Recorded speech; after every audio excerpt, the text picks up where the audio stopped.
Selamat pagi para remaja pemuda yang dikasihi Tuhan.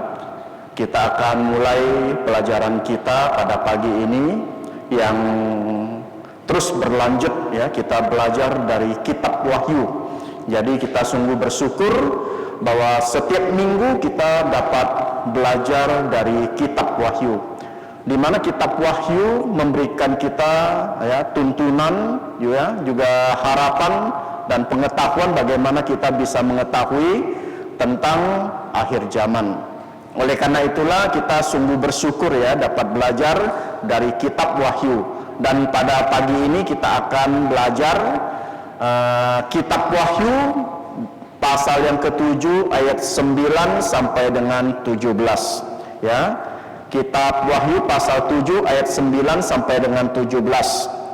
Tema yang saya berikan yaitu orang banyak yang tidak terhitung banyaknya ya.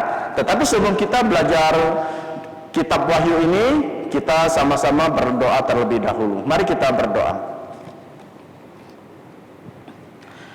Bapa kami yang ada di surga, kami mau mengucap syukur dan terima kasih atas pimpinan-Mu pada pagi ini, di mana kembali Engkau mengumpulkan setiap remaja pemuda boleh datang ke rumah-Mu untuk belajar firman-Mu lewat kitab Wahyu. Bapa di surga, kami tahu dan kami sadar bahwa setiap kami penuh dengan kekurangan, penuh dengan segala dosa yang sudah kami lakukan, baik melalui pikiran kami, perkataan, dan perbuatan kami yang tidak berkenan dan selalu mendukakan Engkau. Kiranya Engkau mengampuni Bapa untuk setiap segala dosa dan pelanggaran kami. Bapa di surga, kami juga akan belajar firman-Mu dari kitab Wahyu pasal yang ke-7 ayat 9 sampai 17. Kiranya Engkau menolong Bapa secara khusus untuk remaja pemuda agar diberikan hikmat agar mereka dapat mengerti firman Tuhan yang disampaikan. Terima kasih Bapa di surga. Ampuni segala dosa dan pelanggaran kami. Hanya di dalam nama Tuhan Yesus Kristus kami sudah berdoa. Amin. Oke.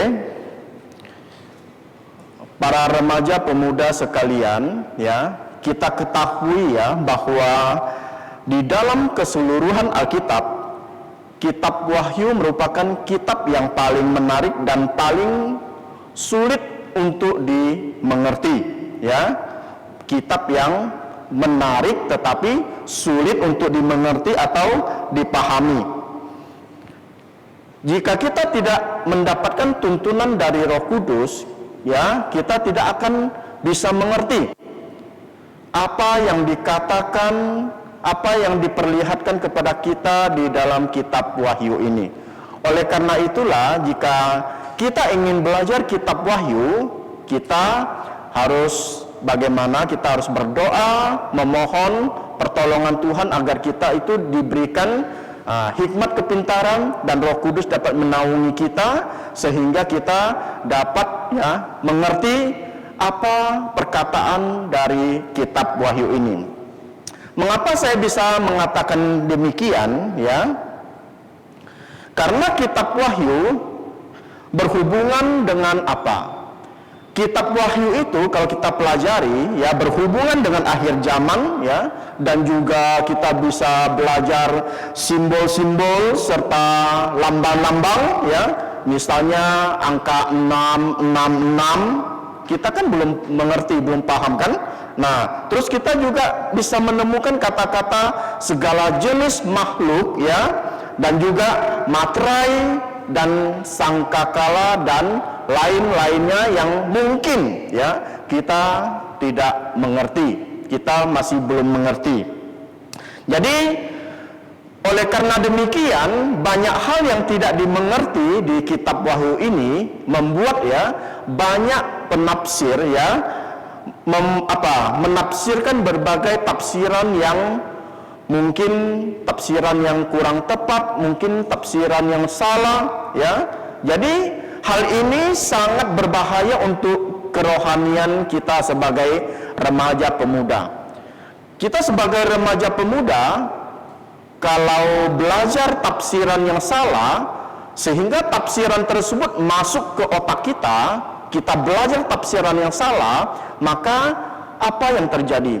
Kita juga ikut menjadi salah. Kita menjadi sesat. Kita bukannya ingin dekat kepada Tuhan, tetapi apa yang terjadi? Kita makin jauh dari Tuhan jika kita belajar tafsiran yang salah.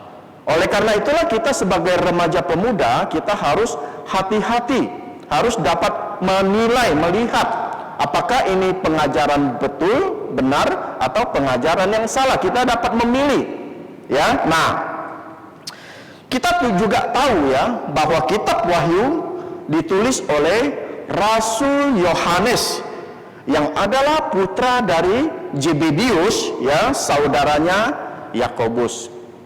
Mungkin kita sudah tahu, kita sudah paham karena beberapa minggu ini, ya, berapa bulan ini kita sudah belajar dari kitab Wahyu. Jadi setiap kita belajar kitab Wahyu, kita bisa tahu penulis kitab Wahyu itu siapa. Dia adalah Rasul Yohanes, putra Zebedius, saudara dari Yakobus. Kita juga tahu bahwa Rasul, ya, Yohanes, dia adalah salah satu dari ke-12 murid Tuhan Yesus Kristus, ya, murid Tuhan Yesus Kristus, termasuk lingkaran dalam. Nah, selanjutnya kita melihat ya bahwa Rasul Yohanes diberikan umur yang paling panjang di antara semua murid-murid dari Tuhan Yesus. Kalau semua murid-murid Tuhan Yesus, ya, sudah terlebih dahulu mati martir, ya, tetapi Rasul Yohanes ini diberikan umur yang panjang. Mengapa? Ya, karena Rasul Yohanes ini diberikan kesempatan, ya, untuk apa? Menulis kitab Wahyu. Dan juga apa? Kita tahu bahwa Rasul Yohanes dibuang di Pulau Patmos, ya, dibuang di Pulau Patmos oleh penguasa dari Romawi.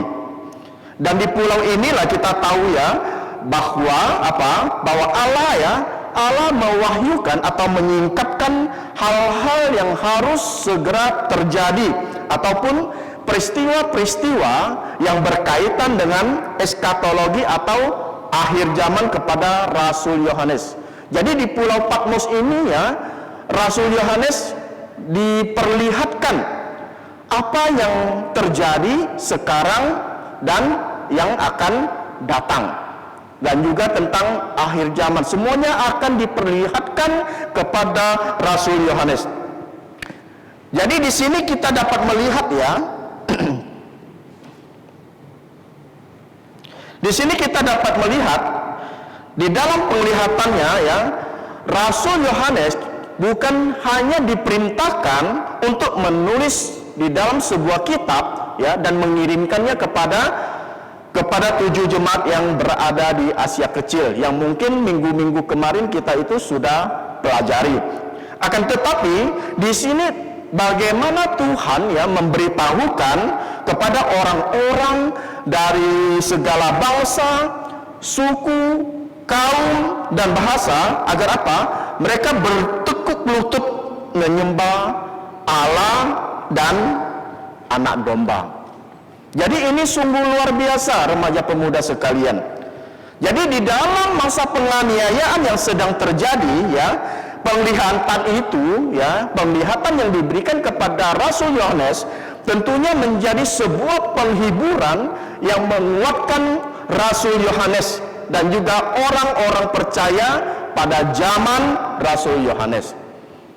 Ini sangat luar biasa, remaja pemuda sekalian. Karena melalui ini semua kita diberikan apa? Kita diberikan penguatan, ya, diberi penguatan oleh kejadian-kejadian tersebut.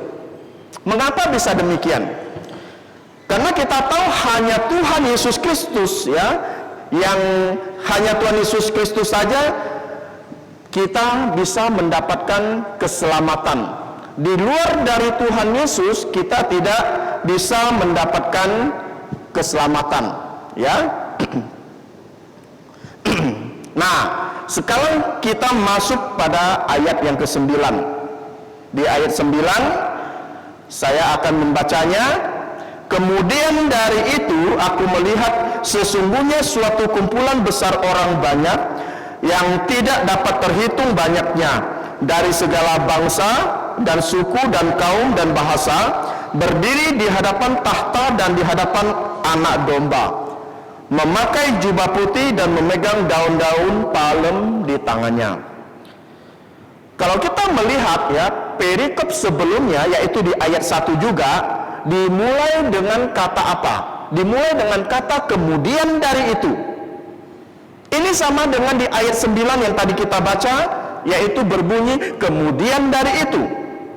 Ini menjelaskan bahwa di pasal 7 ini ya merupakan sisipan di antara materai ke-6 dan materai ke-7.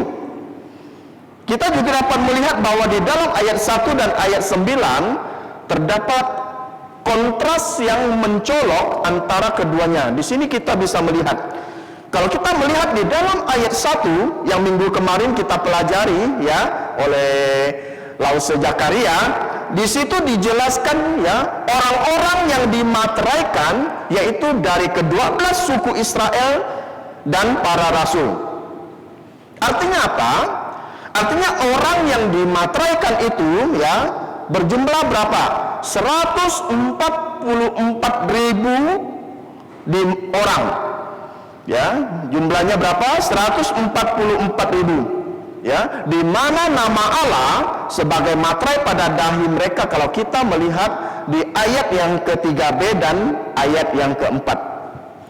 Sedangkan kalau kita bandingkan atau kita lihat di ayat yang ke-9, di situ adalah orang-orang dari segala bangsa ya dan suku dan kaum dan bahasa. Di sini kita dapat melihat kontrasnya ya antara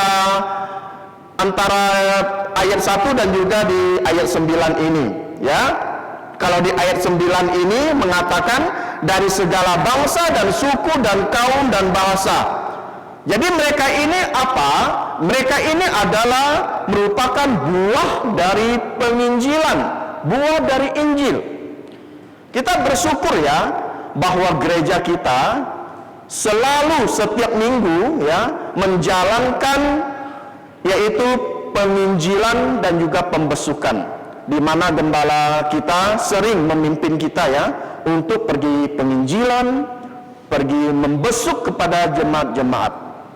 Ini sangat penting remaja pemuda sekalian. Mengapa bisa saya katakan penting? Kita sebagai remaja pemuda ya, kita harus melakukan hal yang baik, tidak boleh melakukan hal yang jahat. Apa yang kita lakukan harus selalu berkenan kepada Tuhan. Untuk apa? Untuk memuliakan nama Tuhan. Jadi hal-hal yang baik itu harus kita lakukan. Kita tidak boleh malas. Jadi kalau kalian mau belajar penginjilan, kalian boleh bisa ikut setiap hari Selasa jam 3 sore ya, kumpulnya di Gada PKK ini. Jadi ini merupakan suatu pelajaran yang sangat baik. Kita dapat menginjili orang yang belum percaya. Ya, setelah kita injili, kalau Roh Kudus bekerja, orang itu bisa percaya kepada Tuhan Yesus. Ini merupakan salah satu amanat agung dari Tuhan Yesus Kristus. Ya, nah, jadi tadi kita melihat di ayat 9 ya, kita bandingkan ayat 1 dengan ayat 9 ya. Kalau ayat 1 tadi kita pelajari apa? Tentang orang-orang yang dimateraikan jumlahnya 144.000 di ayat 1, sedangkan di ayat 9 adalah orang-orang dari segala bangsa dan suku dan kaum dan bahasa. Mereka ini adalah buah dari Injil ya. Ini adalah kumpulan besar dari orang banyak yang tidak dapat terhitung banyaknya.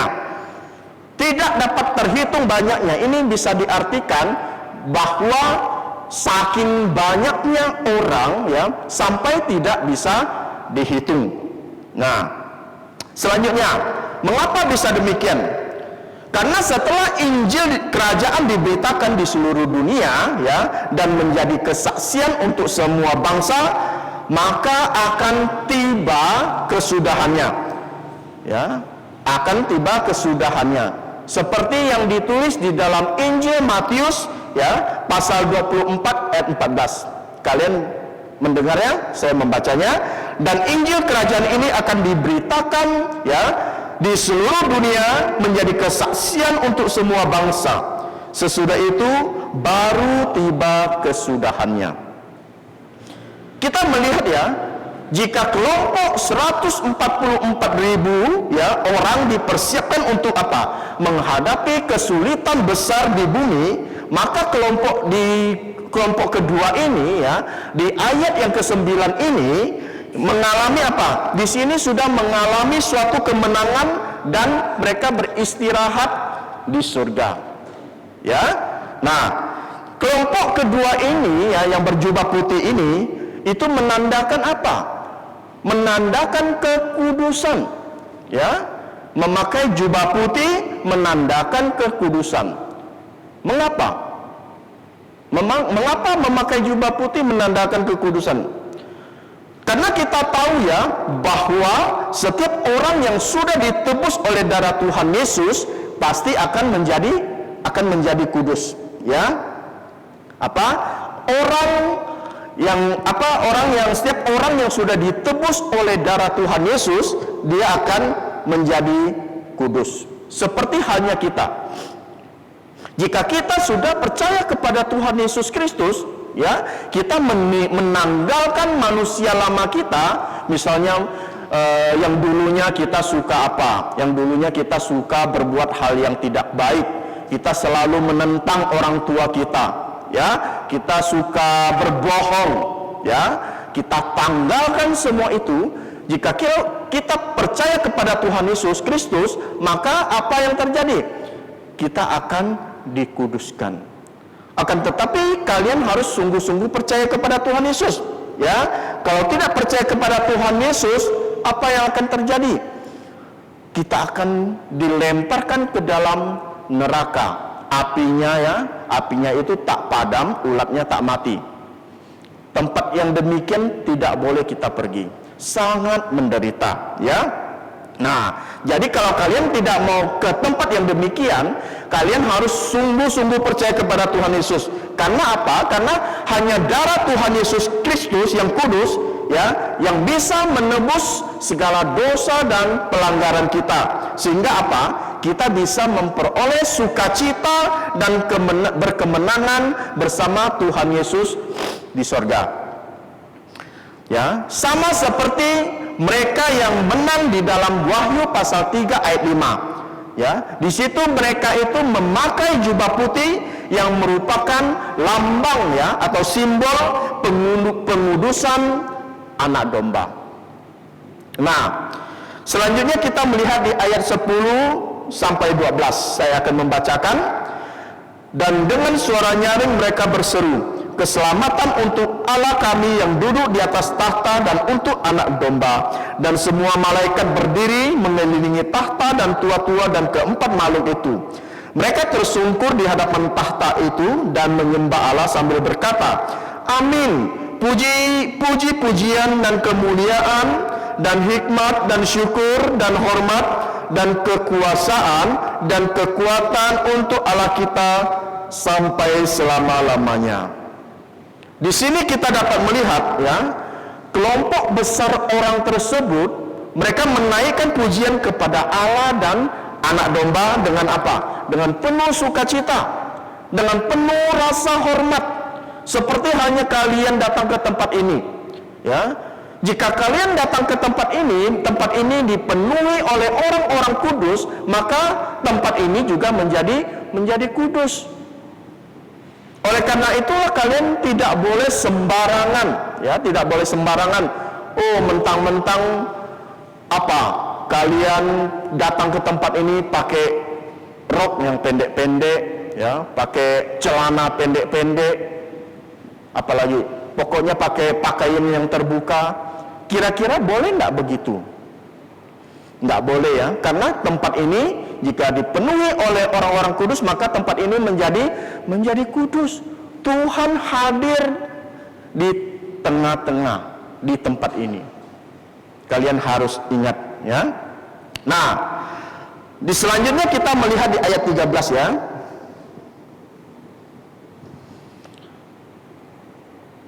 Kita melihat seorang tua-tua itu bertanya pada Yohanes tentang mereka yang berjubah putih ya. Dan seorang dari antara tua-tua itu bertanya kepadaku, siapakah mereka yang memakai jubah putih itu dan dari manakah mereka itu datang?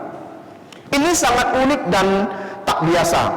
Kalau kita berpikir secara logika ya, seharusnya apa yang terjadi? Seharusnya Yohaneslah yang harus bertanya kepada tua-tua tersebut. Akan tetapi di sini kita melihat ya, justru ya tua-tua tersebut bertanya kepada Rasul Yohanes. Terbalik, ya. Akan tetapi di sini kita melihat justru ya orang tua-tua itu bertanya kepada Yohanes di ayat 14a, ya. Maka Rasul Yohanes menjawab, maka kataku kepadanya, Tuanku, Tuhan mengetahuinya. Ini adalah jawaban dari Rasul Yohanes. Di ayat 14b, tua-tua tersebut ya jawab kepada Yohanes, lalu ia berkata kepadaku, mereka ini adalah orang-orang yang keluar dari kesusahan besar, dan mereka telah mencuci jubah mereka dan membuatnya putih di dalam darah anak domba. Ini sangat luar biasa. Kalau tadi kita lihat ya bahwa tua-tua tersebut ya bertanya kepada Rasul Yohanes, siapakah mereka yang memakai jubah putih itu dan dari manakah mereka itu datang? Tua-tua itu bertanya kepada Rasul Yohanes. Ya, akan tetapi Rasul Yohanes tidak bisa menjawab. Ya, selanjutnya tua-tua tersebut memberikan keterangan. Mereka siapa? Mereka itu adalah orang-orang yang keluar dari kesusahan besar. Dan mereka telah mencuci jubah mereka dan membuatnya putih di dalam darah anak domba. Itu adalah jawaban. Di sini kita melihat jawaban tua-tua ini ya begitu luar biasa. Jawaban si tua-tua ini tentang siapakah mereka yang berjubah putih dan dari manakah mereka itu datang. Yang pertama kita lihat ya, bahwa mereka itu dikatakan bahwa adalah orang-orang kudus yang telah mengalami kesusahan besar. Ya, yang pertama mereka adalah orang-orang kudus yang telah mengalami kesusahan besar, ya, yang telah mengalami kesusahan besar dan telah membasuh jubah mereka dengan darah anak domba dan telah membuatnya apa? Membuatnya putih. Ini berarti apa? Ini berarti mereka itu sudah diselamatkan ya oleh darah Kristus. Mereka sudah diselamatkan oleh darah Kristus. Tanpa pengorbanan dari darah Tuhan Yesus, maka setiap manusia itu pasti akan binasa, ya, dan akan mengalami kematian yang kekal. Nah, jadi oleh karena itulah kita itu harus ya sungguh-sungguh percaya kepada Tuhan Yesus Kristus. Jika kita sungguh-sungguh percaya kepada Tuhan Yesus, maka kita ini bukan hanya menang loh, ya, akan tetapi kita apa? Kita itu akan diberikan jubah putih. Kita tidak akan merasa lapar lagi, tidak akan haus lagi, dan juga tidak ada air mata lagi. Mau kalian begitu? Kita tahu bahwa hidup di dunia ini ya begitu banyak penderitaan silih berganti datang kepada kita. Ya, segala penderitaan apa saja semuanya ada di dunia ini. Sakit penyakit, masalah keluarga, masalah ekonomi, ya. Apalagi sekarang dunia dilanda oleh COVID-19 ini. Jadi ini ingin memperingatkan kepada kita sebagai remaja pemuda bahwa hidup kita itu harus bisa berarti untuk kemuliaan, untuk pekerjaan Tuhan. Mau nggak kalian sebagai remaja pemuda, kalian bekerja untuk Tuhan? Hidupmu harus berarti di mata Tuhan. Jika hidupmu tidak berarti di mata Tuhan, kau tidak mau melayani, maka seperti yang saya katakan, kita akan dilempar ke dalam danau api. Akan tetapi kalau kita mau percaya Yesus, mau melayani Tuhan Yesus dengan sungguh-sungguh, kita apa? Kita akan diberikan jubah putih, ya. Kita diberikan jubah putih sehingga kita apa? Mendapatkan kemuliaan dari Tuhan. Ingat remaja pemuda ya. Selanjutnya yang kedua, siapakah mereka yang berjubah putih? Yang kedua, mereka adalah mereka yang diberi anugerah untuk berdiri di hadapan Allah dan melayaninya siang dan malam. Ini adalah anugerah yang terbesar, anugerah yang terindah untuk setiap orang percaya. Ya, apa itu? Bisa berdiri di hadapan Allah, melayani Allah siang dan malam. Ini merupakan suatu kerinduan untuk kita semua. Tetapi di sini dikatakan, kalau engkau ingin diberikan anugerah untuk melayani Allah siang dan malam, engkau harus bagaimana? Harus dicuci dengan darah Yesus Kristus. Baru engkau bisa berdiri di hadapan Allah. Terus yang ketiga, siapakah mereka yang berjubah putih? Di ayat 15b. Dan ia yang duduk di atas tahta itu akan membentangkan kemahnya di atas mereka. Ini menunjukkan apa? Ini menunjukkan perlindungan, ya, perlindungan, penyertaan, ketenangan dan damai yang diberikan oleh Allah kepada orang-orang yang percaya. Jadi kalau kita sebagai orang percaya, kita tidak perlu khawatir lagi. Kita percaya bahwa Allah akan selalu melindungi kita. Kemanapun kita pergi, Tuhan akan beserta dengan kita. Ya, nah, yang keempat, siapakah mereka yang berjubah putih? Mereka yang tidak akan lapar, haus, sakit dan menderita lagi. Ya, ini adalah keempat. Yang kelima, siapakah mereka yang berjubah putih? Mereka yang akan digembalakan oleh anak domba. Siapa anak domba itu? Adalah Tuhan Yesus Kristus. Dia yang akan memimpin hidup kita. Kita tidak perlu khawatir lagi, karena kita mempunyai gembala agung, yaitu Tuhan Yesus Kristus. Yang keenam, siapakah mereka yang berjubah putih? Mereka adalah orang-orang yang akan dihapus air mata dari mata mereka. Ya, yang keenam adalah siapakah mereka yang berjubah putih? Mereka adalah orang-orang ya yang akan dihapus air mata dari mereka. Jadi di sini dikatakan sebuah janji berkat Allah untuk para pemenang, ya, dengan kebahagiaan yang tanpa lapar, tanpa haus, tanpa sakit lagi, tanpa derita, tanpa air mata. Ini merupakan suatu penghiburan yang besar untuk yang kita yang masih berjuang di dunia ini. Ini adalah keenam. Oleh karena itulah saudara remaja pemuda sekalian, ya, jikalau kita menghadapi kesulitan, kita menghadapi masalah di dalam kehidupan kita, ya, kita menerima tekanan oleh karena nama Tuhan Yesus Kristus, kita harus bagaimana? Kita harus tetap sabar, setia di dalam iman kita. Iman kita tidak boleh goyah. Mendapatkan tekanan sedikit, iman kita sudah goyah, sudah mulai malas saya ke gereja, saya mau pindah agama saja. Boleh nggak? Itu tandanya iman kita itu goyah, ya. Nah, oleh karena itulah kita sebagai remaja pemuda kita tidak perlu khawatir, ya. Tidak perlu khawatir, kita tidak perlu takut jikalau kita di dalam tekanan oleh karena iman kita. Sebab apa? Sebab Allah menjanjikan setiap nama yang percaya kepadanya, yang melayaninya, ya, yang siap pikul salib dan mengikutinya, namanya akan tercatat di dalam buku kehidupan. Ingat, kalau kita sungguh-sungguh percaya kepadanya, ya, kita bisa menghadapi tekanan-tekanan, ya, yang kita terima, iman kita tidak goyah. Kita akan apa? Kita akan mendapatkan jaminan kita akan mendapatkan apa?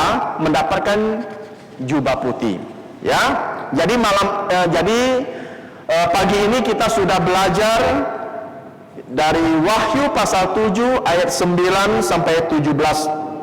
Ya, kita sudah belajar yang bagian A, siapakah orang-orang yang berjubah putih tersebut? Siapa mereka? Yang pertama, mereka adalah orang-orang yang keluar dari kesusahan besar. Yang kedua, mereka yang telah diberi anugerah untuk berdiri di hadapan Allah. Ya, yang ketiga adalah orang-orang percaya yang menerima perlindungan, penyertaan, ketenangan dan damai dari Allah. Yang keempat, orang-orang yang tidak akan lapar, haus, sakit, menderita lagi, dan matahari panas terik ya tidak akan menimpa mereka lagi. Yang kelima, mereka yang digembalakan anak domba. Yang keenam, orang-orang yang akan dihapus ya air mata dari mata mereka. Yang bagian B kita sudah pelajari. Mengapa mereka bisa memakai jubah putih?